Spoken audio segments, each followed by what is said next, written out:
Ассалаумағалейкум қазақтарым.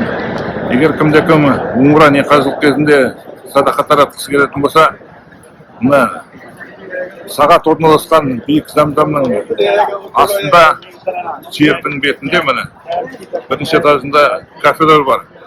Алдымен мына Макдональдстың знагын тауып алу керек, сосын тура до конца жүру керек.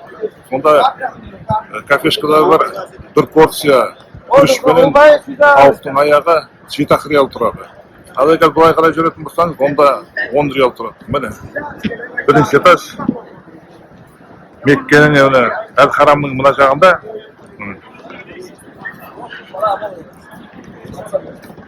Тауып алу оңай. Бостан-босқа ақшаны шашқанша оң солды. Аллахтан сауап жинаңдар.